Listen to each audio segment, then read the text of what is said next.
Look, I'm not going to sugarcoat this. What's happening in the precious metals market right now is something most people will miss completely. And 5 years from now, they'll be kicking themselves for not paying attention when the signs were everywhere. Gold just crossed $4,000 per ounce. Silver shattered its all-time record, blowing past $60. And here's what nobody's talking about. This isn't the top.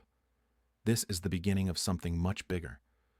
Let me show you what's really going on behind the scenes, because the mainstream financial media is completely missing the story. They're focused on the price movements, the charts, the technical levels, but they're not asking the most important question. Why now? Why is this happening at this exact moment in history? Central banks are buying gold at a pace we've never seen before. Not just buying it, hoarding it, stockpiling it like their survival depends on it. And maybe it does. The numbers are staggering. Official sector demand has become one of the primary pillars holding up the entire gold market. We're talking about sovereign nations, the institutions that control the global financial system, moving billions of dollars into physical gold. These aren't retail investors watching YouTube videos. These are the people who have access to information you and I will never see. Think about that for a second. The very institutions that print money, that control interest rates, that manage national reserves, they're converting their own currencies into gold. What do they know that the average person doesn't? Here's where it gets interesting. Silver has actually outperformed gold this year. 71% gains compared to gold's 54%. Now, silver always gets overlooked. It's gold's little brother, the metal that doesn't get the respect it deserves. But smart money knows something. Silver is both a monetary metal and an industrial metal. And right now, both sides of that equation are screaming higher prices. Silver mine production has been declining. Not stagnating, declining. We're pulling less silver out of the ground every single year, while demand from solar panels, electric vehicles, electronics, and industrial applications keeps climbing. It's basic supply and demand, except the supply side is broken and nobody seems to care. You want to know what really keeps me up at night? The paper market versus the physical market. There's this massive disconnect happening right now that most people don't understand. The COMEX, the London bullion market, these are paper markets. Contracts, derivatives, promises of metal. But when you look at physical metal, actual bars and coins you can hold in your hand, the premiums are exploding. The spread between paper prices and physical prices is widening. What does that tell you? It tells you that people who actually want to own metal, not just speculate on price movements, are willing to pay significantly more than the spot price. They're paying premiums of 10, 15, sometimes 20% over spot just to get their hands on physical silver. That's not normal. That's a market under stress. Let me paint you a picture of what happened the last time we saw dynamics like this. We have to go back decades, but the parallels are eerie. In the late 70s, gold went from $35 an ounce to over $800 in less than a decade. Silver went from $1.50 to $50. People who positioned themselves early in that move made generational wealth. People who waited until the news was everywhere paid top dollar and watched their purchasing power evaporate. But here's the thing. That move in the 70s happened because of a specific set of circumstances. Inflation was running rampant. The dollar was losing credibility. Oil prices were spiking. Sound familiar? We're seeing the same playbook, except this time it's on steroids. The money printing that happened back then looks quaint compared to what central banks have done over the past few years. The Federal Reserve's balance sheet exploded. The European Central Bank, the Bank of Japan, the People's Bank of China, they all printed money on a scale that would have been unthinkable a generation ago. And all that money has to go somewhere. It doesn't just disappear. It flows into assets, real assets, things that can't be printed. Now, I want to talk about something that doesn't get nearly enough attention. The de-dollarization trend. Countries around the world are actively working to reduce their dependence on the US dollar. The BRICS nations, Brazil, Russia, India, China, South Africa, they're building alternative payment systems. They're settling trade in their own currencies. They're buying gold to back those currencies. This isn't conspiracy theory stuff. This is official policy. China has been accumulating gold for years, and they're not exactly transparent about how much they really have. Russia rebuilt its gold reserves after sanctions hit. Even countries that have traditionally been US allies are diversifying away from dollar-denominated assets. What happens when the world's reserve currency starts losing its status? What happens when countries that used to hold treasury bonds decide they'd rather hold gold instead? The implications are massive. We're talking about a fundamental restructuring of the global financial system, and it's happening in real time. Here's where most people make their biggest mistake. They wait for confirmation. They wait until everyone else is talking about it. They wait until their neighbor, their coworker, their brother-in-law is buying gold and silver. And by then, the easy money has already been made. The opportunity isn't when gold hits $5,000 or $6,000. The opportunity is right now, when most people still think this is just another rally that will fade, when the talking heads on television are still debating whether inflation is transitory, when your financial advisor is still telling you to stay in a 60-40 stock bond portfolio. Let me tell you about the mechanics of a real precious metals bull market, because most people have never experienced one. It doesn't move in a straight line. There are pullbacks, corrections, moments where it feels like the rally is over. But the underlying trend is relentless, and the gains compound in ways that seem impossible until you see it happen. In a true bull market, gold and silver don't just go up. They go up faster than almost everything else. They outpace inflation. They outpace stocks. They become the asset everyone wishes they'd bought more of. And the people who accumulated during the quiet periods, before the mainstream caught on, those are the people who build real wealth. Now, I need to mention something practical here. If you're sitting on $100,000 or more in retirement accounts, there's a strategy you should know about. Gold IRAs allow you to hold physical precious metals inside your retirement account without triggering tax penalties. I put together a free guide that explains exactly how this works. It's in the description below. Covers the mechanics, the rules, the things you need to watch out for. Worth checking out if that's relevant to your situation. All right, back to where this market is headed. Because the price action we're seeing now is just the opening act. The real move happens when institutional money floods in, when pension funds, endowments, sovereign wealth funds decide they need precious metals exposure, when the financial advisors who've been ignoring gold and silver for years suddenly can't ignore it anymore. That's when prices go parabolic. That's when silver breaks 75, 100, higher. That's when gold pushes toward 5,000 and beyond. And the thing is, once that momentum starts, it feeds on itself. Higher prices attract more buyers. More buyers push prices higher. It becomes a self-reinforcing cycle. But there's a darker side to this story that we need to talk about. The reason precious metals are moving isn't just because of opportunity. It's because of risk. Real, systemic risk in the financial system that most people don't want to acknowledge. Look at the banking sector. We saw cracks appear with regional bank failures. We saw deposit flight, liquidity crises, emergency interventions. The authorities stepped in, backstopped the system, and everyone breathed a sigh of relief. But the underlying problems didn't go away. They just got papered over with more liquidity, more guarantees, more promises. The commercial real estate market is sitting on massive unrealized losses. Office buildings that were valued at one price before remote work became permanent are now worth a fraction of that. Banks holding those loans on their books are pretending everything is fine, but the losses are real. They're just not marked to market yet. And then there's the sovereign debt situation. Governments around the world are running deficits that would have been considered catastrophic a generation ago. The debt to GDP ratios keep climbing. The interest payments keep growing. At some point, something has to give. Either they default, which is politically unacceptable, or they inflate, which is exactly what's happening. This is why gold and silver matter. They're not just investments. They're insurance. They're the assets that hold value when everything else is built on promises and paper. When the system is stressed, when confidence wavers, when people start questioning whether their money is really safe, that's when precious metals shine. Let me tell you about the supply side of silver, because this is where things get really interesting. Silver doesn't come out of the ground the way gold does. Most silver is actually a byproduct of mining other metals like copper, lead, and zinc. That means silver supply is tied to the economics of those base metals.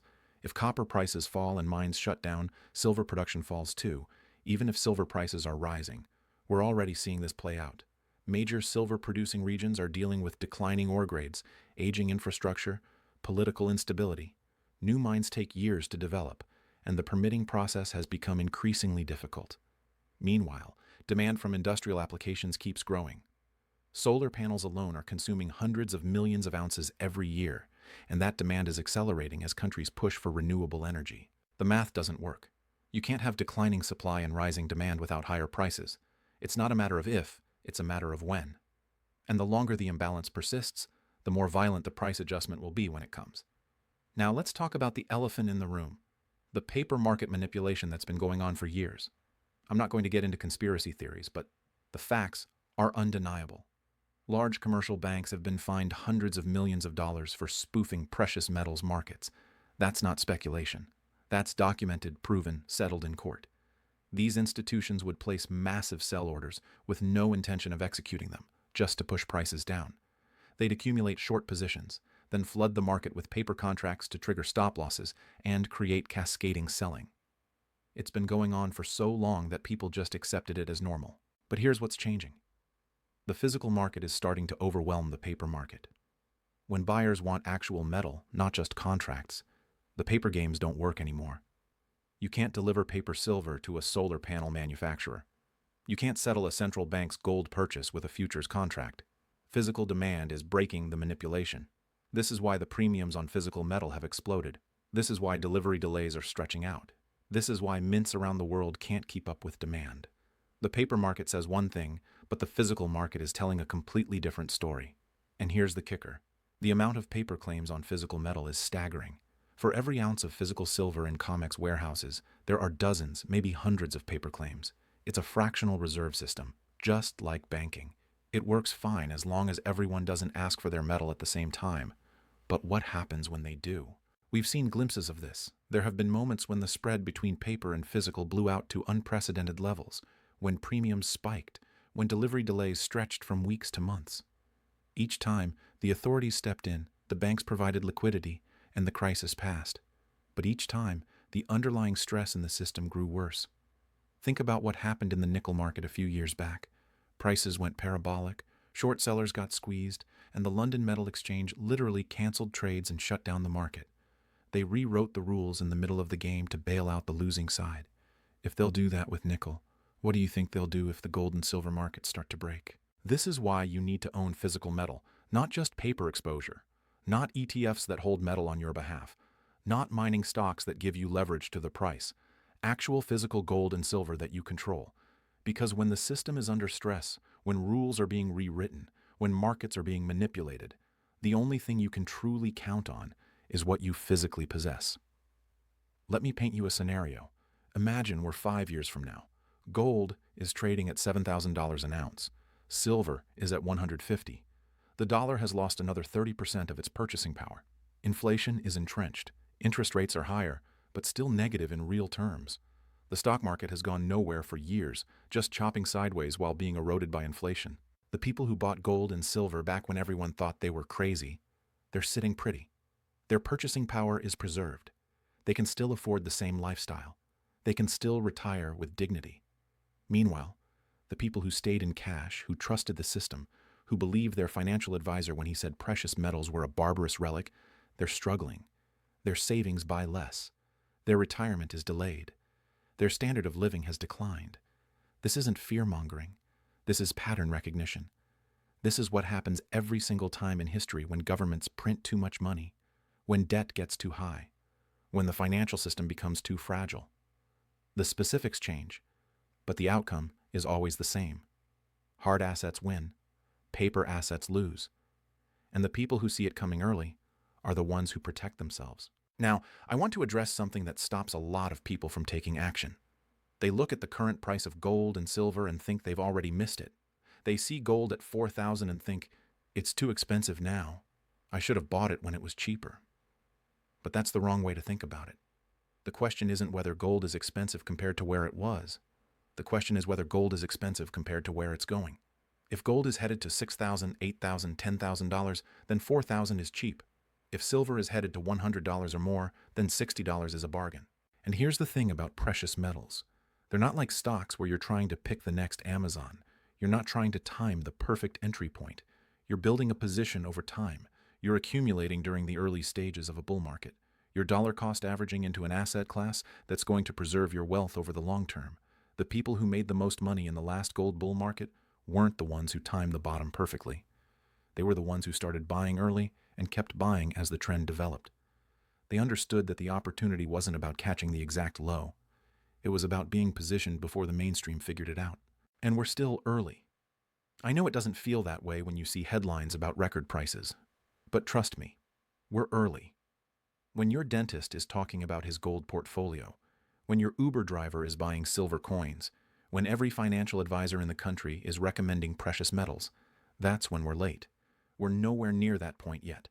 Most people still don't own any gold or silver. Most retirement accounts have zero exposure to precious metals. Most financial advisors are still pushing the same 60-40 portfolio that's been failing their clients for years. The institutional adoption is just beginning. The mainstream awareness is just starting to build. This is the opportunity, right now. Not next year when prices are higher and everyone is talking about it. Not after the next crisis when premiums are through the roof and supply is impossible to find. Now, when you can still accumulate at reasonable prices with reasonable premiums. Let me tell you what's going to happen over the next few years. We're going to see more volatility. There will be pullbacks that shake out weak hands. There will be moments where it looks like the rally is over. The mainstream media will declare the bull market dead. And that's when you buy more. Because the underlying fundamentals aren't changing. The debt isn't going away. The money printing isn't stopping. The geopolitical tensions aren't resolving. The de-dollarization trend isn't reversing. All of the factors driving precious metals higher are still in place, and they're getting stronger. The central banks know this. That's why they're buying. The sovereign wealth funds know this. That's why they're accumulating. The ultra-wealthy know this. That's why they're diversifying into hard assets. And eventually, the average person is going to figure it out too. But by then, the easy gains will be gone. I want you to think about your financial situation right now. Think about where your wealth is stored. If it's all in paper assets, stocks, bonds, cash in the bank, you're taking on more risk than you probably realize. You're betting that the system holds together, that inflation stays under control, that the dollar maintains its value, that governments don't make catastrophic policy mistakes. Maybe that bet pays off. Maybe everything works out fine. But what if it doesn't? What if we're entering a period of financial instability that makes the last crisis look tame? What if the next decade looks nothing like the last decade? Do you have a plan B? Gold and silver are plan B. They're the assets that have preserved wealth through every financial crisis in human history. Through wars, depressions, hyperinflations, currency collapses, they've maintained their value. Not because of some mystical property, but because they're real, tangible, finite resources that can't be printed or manipulated into existence. The window is closing, not because precious metals are going to stop going up. They're not. But because the easy entry point is passing, the prices are rising, the premiums are widening, the supply is getting tighter. Every month that goes by, it gets a little harder to accumulate a meaningful position. This is your moment. This is the opportunity that comes along once in a generation. The chance to position yourself ahead of a major wealth transfer. The chance to protect everything you've worked for. The chance to not just survive the coming financial turbulence, but to thrive through it. Don't be the person who looks back 5 years from now and wishes they'd acted. Don't be the person who saw all the signs and did nothing. Don't be the person who let fear or procrastination or conventional wisdom keep them from protecting their wealth. The opportunity of a generation is here. The question is, are you going to seize it or are you going to let it slip away?